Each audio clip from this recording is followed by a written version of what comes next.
ओम परमात्मने नमः। पूर्व श्लोक में भगवान ने आत्मा में भोक्तृत्व का अभाव बताया। अब आगे के श्लोक में आत्मा में कर्तृत्व का अभाव बताते हैं।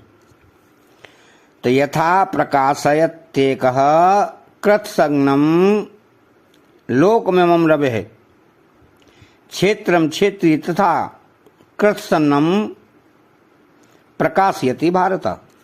अर्थात यथा प्रकाशयत्येकः कृत्संज्ञं लोकमिमं रवेः, नेत्रों से देखने वाले इस संपूर्ण संसार को, संसार के मात्र पदार्थों को एक सूर्य ही प्रकाशित करता है और संसार की सब क्रियाएं सूर्य के प्रकाश के अंतर्गत होती हैं। परंतु सूर्य में मैं सबको प्रकाशित करता हूं ऐसा कर्तव्य नहीं होता। जैसे सूर्य के प्रकाश में ही ब्राह्मण वेद पाठ करता है और शिकारी पशुओं को मारता है, पर सूर्य का प्रकाश वेद पाठ और शिकार रूपी क्रियाओं को करने या करवाने में कारण नहीं बनता। यहां लोक शब्द मात्र संसार 14 भुवनों का वाचक है। कारण कि मात्र संसार में जो कुछ भी चंद्रमा, तारे, अग्नि, मणि, जड़ी, बूटी आदि में प्रकाश है वह सब सूर्य का ही है।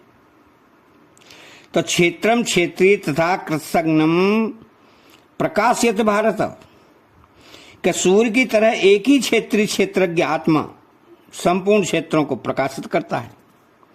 अर्थात सब क्षेत्रों में करना करवाना रूप संपूर्ण क्रियाएं क्षेत्री के प्रकाश में ही होती हैं, परंतु क्षेत्री उन क्रियाओं को करते करवाने में कारण नहीं बनता। सूर्य तो केवल स्थूल संसार को ही प्रकाशित करता है और उसके प्रकाश में स्थूल संसार की ही क्रियाएं होती हैं, पर क्षेत्री केवल स्थूल क्षेत्र संसार को ही प्रकाशित नहीं करता, प्रत्युत वह स्थूल, सूक्ष्म और कारण तीनों क्षेत्रों को प्रकाशित करता है तथा उसके प्रकाश में स्थूल, सूक्ष्म और कारण तीनों शरीरों की संपूर्ण क्रियाएं होती हैं। तो जैसे संपूर्ण संसार को प्रकाशित करने पर भी सूर्य में सबको प्रकाशित करने का अभिमान नहीं आता और तरह तरह की क्रियाओं को प्रकाशित करने पर भी सूर्य में नाना भेद नहीं आता, ऐसे ही संपूर्ण क्षेत्रों को प्रकाशित करने और उनको सत्ता स्फूर्ति देने पर भी क्षेत्री में अभिमान कर्तृत्व नहीं आता और तरह तरह की क्रियाओं को प्रकाशित करने पर भी क्षेत्री में नाना भेद नहीं आता। वह क्षेत्री सदा ही ज्यों का त्यों निर्लिप्त असंग रहता है। तो कोई भी क्रिया तथा वस्तु बिना आश्रय के नहीं होती और कोई भी प्रतीति बिना प्रकाश ज्ञान के नहीं होती। तो क्षेत्री संपूर्ण क्रियाओं, वस्तुओं और प्रतीतियों का आश्रय और प्रकाशक है।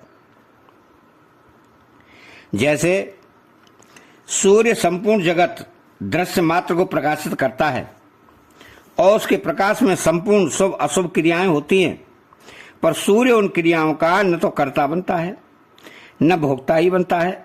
ऐसे ही स्वयं संपूर्ण लोगों के सब शरीरों को प्रकाशित करता है, अर्थात उनको सत्ता स्फूर्ति देता है, पर वास्तव में स्वयं न तो कुछ करता है और न लिप्त ही होता है।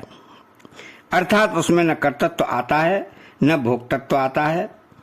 तात्पर्य है कि स्वयं में प्रकाशकत्व का अभिमान नहीं है। करने की जिम्मेदारी उसी पर होती है जो कुछ कर सकता है। जैसे कितना ही चतुर चित्रकार हो, बिना सामग्री, रंग, ब्रश आदि के वो चित्र नहीं बना सकता। ऐसे ही पुरुष चेतन बिना प्रकृति की सहायता के कुछ नहीं कर सकता। अतः पुरुष पर कुछ करने की जिम्मेदारी हो ही नहीं सकती। यह सबका अनुभव है कि शरीर के बिना हम कुछ कर सकते हैं ही नहीं, इसलिए कुछ न कुछ करने में ही शरीर का उपयोग है। अगर हम कुछ भी न करना चाहें तो शरीर का क्या उपयोग है? कुछ भी उपयोग नहीं है। अगर हम कुछ भी देखना न चाहें तो आंख हमारे क्या काम आई? कुछ भी सुनना न चाहें तो कान हमारे क्या काम आया?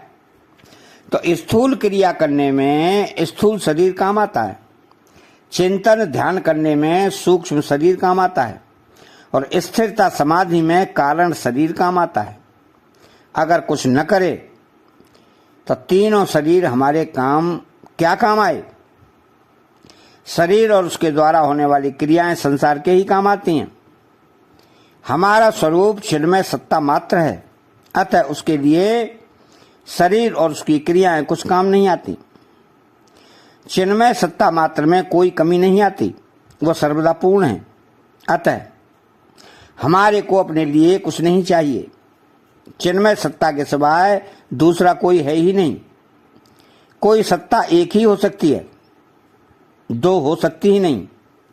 अतः हमारे को किसी साथी की जरूरत नहीं है। इस प्रकार न तो क्रिया के साथ संबंध कर्तृत्व हो, न अप्राप्त वस्तु के साथ संबंध कामना हो और न प्राप्त वस्तु के साथ संबंध ममता हो, तो प्रकृति के साथ तादात्म्य नहीं रहेगा। प्रकृति से तादात्म्य न रहने पर प्रकृति में क्रिया तो रहेगी, पर कर्ता और भोक्ता कोई नहीं रहेगा। अतः चैनल को सब्सक्राइब करें, बेल आइकन घंटी को दबाएं और कमेंट बॉक्स में जय श्री कृष्णा लिखें। बोलो जय श्री कृष्णा।